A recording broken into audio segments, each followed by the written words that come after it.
Welcome to the DCTV News at Noon program. I'm Kelsey Kiesling. And I'm Kendra Cook. Dolores County Broadcasting Network is the producer of DCTV, and the Southwest TV Translator Association underwrites the news show. If you have a news topic or tips you'd like to see covered, give us a call. The studio number is 677-4119. Today's show runs Wednesday at noon and is rebroadcast at 3 and 6 p.m. and again re-aired on Saturday at noon, 3 and 6. Today is August 30th, 2017, and now the news at noon. Reported by the Cortez Journal, a fire northwest of Bayfield on Saturday that caused upward of $700,000 in damages is likely to be ruled accidental, Upper Pine River Protection Fire Protection District Chief Bruce Evans said. The fire, which was reported around 1:30 p.m. at 405 County Road 504, completely consumed a woodworking and mechanic shop. According to Evans, investigators believe the homeowner was on the second floor of the shop sharpening chisels and files on a grinder, which caused sparks to fly. Investigators believe the sparks came into contact with sawdust on the shop's floor and began to smolder. The homeowner went into his house to eat lunch and the shop caught fire.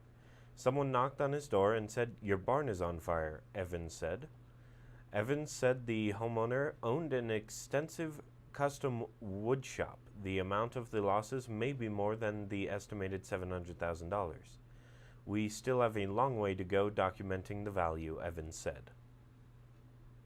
Cortez Journal reported the Montezuma County Sheriff's Office reported Monday that the sheriffs confronted two bears in downtown Dolores last week and scared them up a hillside and out of the town limits. The latest confrontations came the week after the Dolores Town Board passed an emergency ordinance requiring bear-resistant trash containers for all residents and businesses in town. The ordinance carries a fine of up to $499 and possible jail time, according to town attorney Mike Green. The ordinance took effect on August 18th, and residents were given a couple of weeks to comply. According to the ordinance, all trash must now be stored in a bear-resistant container, and placing bags of trash next to the garbage container will not be allowed. No tickets have been issued, said Sheriff Steve Nowlin, and town residents and businesses have been complying with the new ordinance. Waste Management has been replacing trash cans in town with bear-resistant ones, and the company is charging a one-time fee of $10. The company is making modifications for those who may have trouble with the metal clasp. Nowlin said citations will not be considered until everyone who ordered a new trash can can receive one, expected to take about another week. Some businesses with dumpsters are also waiting for bear-resistant modifications to take place, as well as the dumpsters at Dolores schools. The town of Dolores will install bear-resistant lids on trash cans in the parks as well. Officials recommended that people occasionally wash out their trash bins with bleach and wait as long as possible before putting the trash out for collection. The sheriff has trained deputies to take specific action against the marauding bears, such as using hazing techniques, it is likely that the bears will flee town limits instead of climbing nearest trees. In the latest incidents, Nowlin said that he noticed several overturned trash cans while on patrol on August 22nd, and then confronted a large black bear eating out of a household trash bin at Hillside Avenue and 2nd Street. About 12:30 a.m., as the bear returned to the scene, Nowlin reported that he confronted the bear from 15 feet away and fired a rubber bullet from his 12-gauge shotgun into the bear's rear. A second shot sent the bear running up the hillside out of town limits, he said. About 2:30 a.m. on August 24th, Nowlin responded to a call about a bear entering dumpsters on Dolores school grounds. Nowlin again confronted the bear, firing a rubber bullet and scaring the bear back up the hill. Sheriff deputies have been going door to door informing the public of the new bear-resistant trash can ordinance. Nowlin said he is in contact with Colorado Parks and Wildlife regarding the potential to trap nuisance bears. There have been no bear-human encounters in Dolores, Nowlin said, but the bears are on the streets and in people's yards. An early freeze that damaged wild acorn and berry production has left bears desperate to put on the weight necessary for hibernation. Call 911 to report a problem bear. To order a bear-resistant container, call John Foster at 970-565-3860. Reported by the Cortez Journal, a 23-year-old Florida man who duct taped his dog's mouth shut and left the animal in a parked car pleaded guilty last week and will have to complete 100 hours of community service and buy a proper muzzle. In July, Thomas Etheridge was ticketed for animal cruelty, a Class 1 misdemeanor, for taping his 9-month-old Belgian Malinois' mouth shut and leaving him in a car parked at the Durango Community Recreation Center. According to District Attorney Christian Champagne, Etheridge pleaded guilty and accepted a plea deal of a lesser charge of attempted cruelty to animals, a Class II misdemeanor. Champaign said La Plata County Animal Protection recommended to the court that Etheridge be required to pay a fine, complete community service, and buy an appropriate muzzle for the dog. La Plata County Judge Martha Minot ordered Etheridge to do 100 hours of community service and buy the muzzle. She did not, however, levy a fine on Etheridge. Champaign said Etheridge was convicted, so the matter will stay on his record. Champaign said Etheridge did not have any previous history of animal cruelty. The dog, named Appa, was discovered on July 18th, which had a high of 89 degrees, in the car by passerbys who eventually alerted animal control. Etheridge left the scene, but animal control was able to track him down through a license plate number. Etheridge previously told the Durango Herald that he moved from Florida to Durango earlier this summer and has since been living out of his car. He said he duct taped the dog's mouth shut to stop him from eating items in the vehicle. Etheridge said he was also concerned that the Belgian Malinois may escape the car and attack someone. Reported in the Cortez Journal, events infuse an economy, and the 2017 Dolores River Festival attracted a large regional crowd and benefited local shops and hotels, according to an economic analysis conducted by Fort Lewis College business students. The annual June Festival attracted 1,700 people this year, and they spent money locally, said Scott Clow, chairman of Greater Dolores Action, a nonprofit that has organized the event since 2002. He gave a breakdown of the Fort Lewis Economic Report during Monday's Town Board workshop. During the event, a group of students surveyed 165 festival attendees, asking a variety of demographic, lodging, spending, and festival experience questions. By analyzing the answers and factoring in the most promising assumptions that money spent would not have been without the festival, the study estimated the event injected $72,000 to $85,000 into the local economy with a multiplier effect of 1.36. It adds wealth to the community with direct impacts to businesses and vendors at the festival, Clow said. By extrapolating spending amounts reported by event attendees and vendors, the analysis estimated an average of $13 was spent by each person at businesses around town, with 43% spent on eating and drinking. The commerce generated an estimated $1,384 in additional town tax revenues, the report says, with out-of-towners bumping up the tax revenues by $800.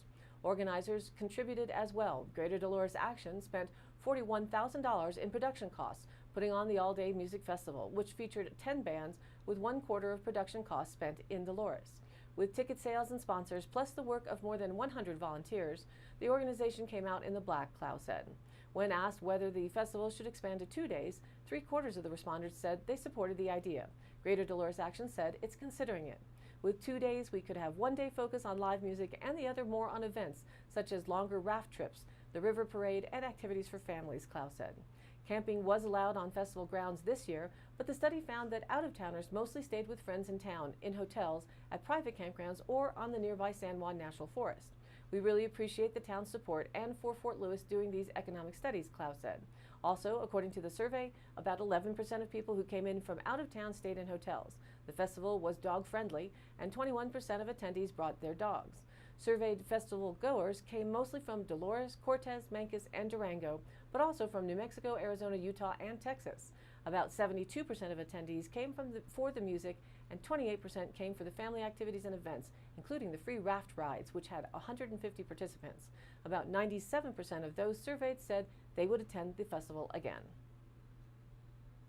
According to the Cortez Journal, the online data contained 620,945 names with corresponding social security numbers and dates of birth. It was posted to a Colorado Judicial Department website, but has since been removed, according to the August 14th letter sent to residents. The Judicial Department was notified July 27th of the situation by someone in Alaska who found the information through an internet search. The State Court Administrator's Office immediately shut down internal and external access to all of those files. The files were sample lists of jury rolls from each county that are used by court clerks to verify the accuracy of their larger voter lists. In researching the exposure, the State Court Administrator's Office learned 4 out of 65 jury files containing 41,140 names had been accessed externally. The counties included Crowley with 2,260 names, Pueblo with 15,001 names, Rio Grande with 8,878 names, and Weld with 15,001 names. The lists for those counties we know were accessed by somebody outside the department. The rest of them, we have no indication they were accessed by an outsider. But names from other counties were searchable on the Judicial Department's website, he said. The data could not be accessed by external search engines. And now let's take a look at the weather. Strong high pressure will remain over the western U.S., bringing drier and warmer air to western Colorado and eastern Utah through the end of this week. Isolated thunderstorms are still possible in the highest terrain each afternoon, with some drifting into southern valleys late in the day. However, most locations north of the San Juans will remain dry. The major story will be warmer temperatures running at least 5 degrees above average over the next several days. A disturbance will briefly break down this ridge on Thursday, leading to an increase in thunderstorm activity and coverage from higher terrain still being favored, but a little bit more spread into adjacent valleys. Then dry weather returns Friday into the weekend as the ridge of high pressure strongly builds back into the west. On the national forecast, while the Gulf Coast continues to deal with the devastating impacts of Harvey, moving from Texas into Louisiana, emergency managers in the U.S. have another tropical threat to monitor by the name of Irma. Far across the Atlantic, just west of the Cabo Verde Islands, an area of thunderstorms has developed through enough circulation to gather tropical storm status and the name Irma. According to AccuWeather, there is the potential to ramp up to a powerful hurricane in the coming days.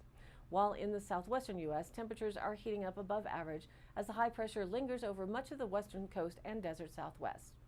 And for our 5-day, we are still looking at the same pattern of upper 80s for daytime highs and mostly mid-50s overnight, with those afternoon thunderstorm chances being spotty today and Thursday, and then clearing up for a sunny, hot weekend. And locally, the potential for scattered thunderstorms Monday afternoon again looms in our forecast. And now, back to the news. According to the Cortez Journal, on Tuesday, he checked Canyons of the Ancients in southwest Colorado off that list. They don't teach national parks and monuments in schools, and I'd like to change that, Robbie said on a visit to the Durango Herald offices Monday. I hope to educate kids because I think it's a really important subject. Robbie and his parents, Robin and Michelle, originally set out in April to visit the nation's parks and monuments using the Every Kid in a Park Pass, initiated by President Barack Obama, that allows fourth graders in free. However, when U.S. Department of the Interior Secretary Ryan Zink announced earlier this year, at the direction of President Donald Trump, a review of national parks and monuments, Robbie's vacation turned into vocation. Zink recommended last week the shrinking of the boundaries at a handful of national monuments, but refused to make public any specific changes and would not release his report. With his parents' help, Robbie started a nonprofit called Kids Speak for Parks to help kids understand the importance of protecting these culturally and ecologically important places. Since, Robbie's quest has attracted the attention of the Huffington Post and Patch.com, and even earned the sponsorship of outdoor clothing and gear company Patagonia. To date, Robbie and his family from Hawaii have visited 10 national monuments throughout California, Colorado, Idaho, Nevada, and Utah. He plans to finish visiting all the parks by the end of the year, he said. From the Durango Herald, a giant array of solar panels near the famed sandstone buttes of Monument Valley has begun producing electricity for the Navajo Nation at a time when the tribe is bracing for the loss of hundreds of jobs from the impending closure of a nearby coal-fired power plant. The Kayenta Solar Facility is the first utility-scale solar project on the Navajo Nation, producing enough electricity to power about 13,000 Navajo homes. The plant comes at a time when the area's energy landscape is shifting.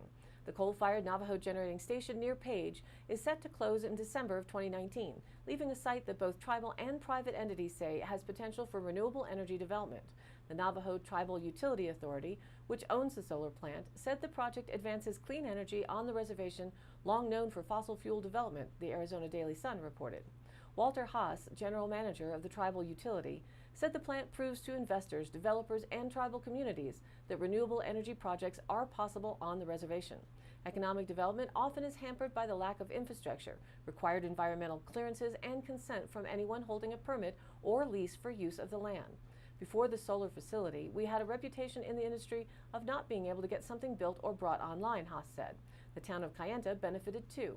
The contractor hired and trained about 200 Navajos to build the plant, said Denise Becenti, a spokeswoman for the tribal utility, leaving a qualified workforce for other projects. The tribal utility avoided passing on the $60 million cost of the solar plant to its customers through federal solar investor tax credits, said Glenn Steiger, project manager for the solar farm. A 2-year power purchase and renewable energy credit agreement with the Salt River project will cover loan repayments for the plant's construction, Steiger said. The tribal utility is working on extending that agreement. Reported by the Cortez Journal, the festivities started at about 5 p.m., the usual closing time for most Mencos galleries.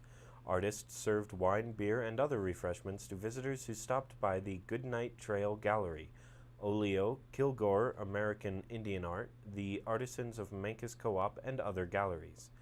In the street, the Green Table Cafe food truck served dinner to a crowd of patrons, while people of all ages practiced their roping skills and played games of beanbag toss.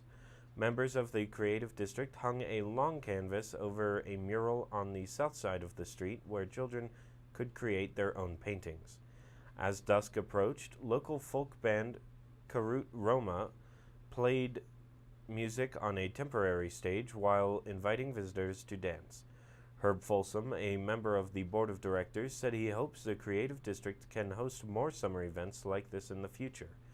Rena Wilson, the Creative District's board president, said she was pleased with the turnout on Saturday.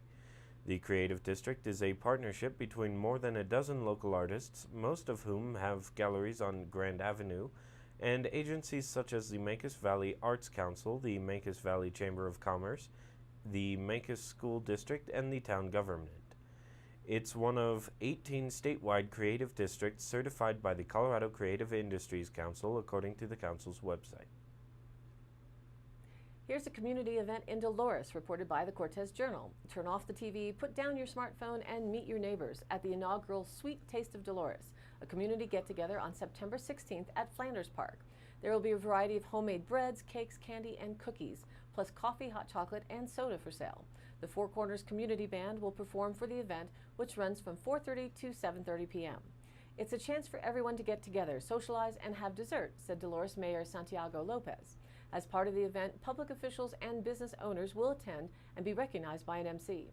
Residents can get to know their town board members, local firefighters, artists, school leaders, store owners, and other community members. A strong community is all about knowing each other and supporting one another, so we thought this was a good way to do that, Lopez said. Event organizer Ruby Gonzalez said the get-together is an opportunity to renew old friendships and also for newer residents to make connections. People have lived here for 2 or 3 years but still don't know who their fire chief is or the mayor or who the football coach is, she said. A live band and lots of desserts is a good way to draw people out to mingle and relax in the park. Businesses around the Flanders Park, including Red Hawk Creations, the Calico Mercantile, and the Yoga House, plan to stay open later for the event. For more information, contact Ruby Gonzalez at 970-882-7717 or Jean Shrivner at 970-739-1488. And now for the Dolores County Sheriff's Roundup for the week of August 21st through the 27th. While visiting the hot springs in Rico, a San Miguel resident reported their wallet stolen from their belongings. The case is under investigation. The reporting party called the next day to report that they had found the items in their backpack. Hospice providers advised the sheriff's office that a patient in their care had passed away. Cows were reported along Highway 491 north of the Cajon Senior Center. A deputy responded to help move the cattle away from the highway. The owners were notified and were coming to secure the cattle. A license plate for a trailer was found in the North Pines. Smoke was reported around Cedar Point. The smoke was determined to be in Utah, and San Juan County was notified. Several residents reported smoke in the area of the East Pines. Scouting from the fire department and the sheriff's deputy determined the fire to be on BLM land. Further scouting from a sheriff's deputy on foot provided GPS coordinates and severity of the fire. Durango Interagency was contacted and firefighters responded to contain the fire. While off duty, a deputy noticed the Bradfield fee box turned around in such a way that payments were not able to be placed in the box. Dispatch contacted the Public Lands Office to notify them. A town resident reported suspicious people walking around the elementary school. A deputy responded and was unable to locate anyone near the school. A hunter reported a UTV traveling on a road that was marked as not allowing motorized vehicles. The Forest Service was notified of the complaint.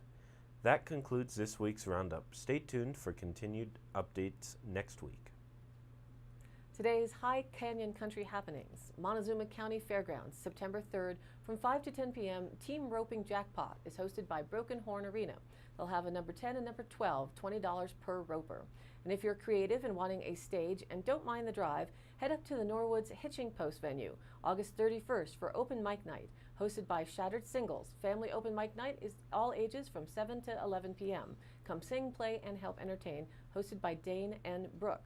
And for Dolores County residents, please be advised of the pending BLM Travel Management Plan. They are requesting your input on their inventory of the trails and roads on BLM in our county. If the trail does not make it on the map, the potential for losing access is very real. They would also like input on creating loops and possible trailheads and the like, so again, your input is important. Dolores County residents can come to the basement of the courthouse, and posted on the window/wall on both sides are blown-up maps. There's an information sheet on the table behind the wall. Feel free to come in whenever the courthouse is open, or go online to the BLM website. We have the links up on our Facebook page so you can use their interactive online form on blm.gov before October 1st. The Dove Creek Chamber of Commerce is also working on a photo safari geocaching event development. They need volunteers to pick up a geocache starter box, which has a logbook and pen, and take it out on a trail to hide it as a cache and mark the GPS location and take a photo. These caches can then be uploaded to the website geocaching.com so locals and travelers alike can get out on the trails and find them. For more details, contact the Chamber at manager@dovecreekchamber.com or call 970-560-2856. All of the happenings are posted on our DCTV News at Noon Facebook page. To share your event or information, contact us. It's dcbnnews@gmail.com or call the station at 677-4119. Thanks for tuning in. News at Noon airs live at noon Monday through Wednesday and then is rebroadcast at 3 and 6 p.m. and again re-aired Thursday, Friday, and Saturday in the same order at noon, 3, and 6. And be sure to check us out on Facebook. It's DCTV News at Noon. Please like us there and share it with a friend. For Kendra Cook and everyone at DCTV with the News at Noon program out of Dove Creek, USA, I'm Kelsey Kiesling. Thanks for watching.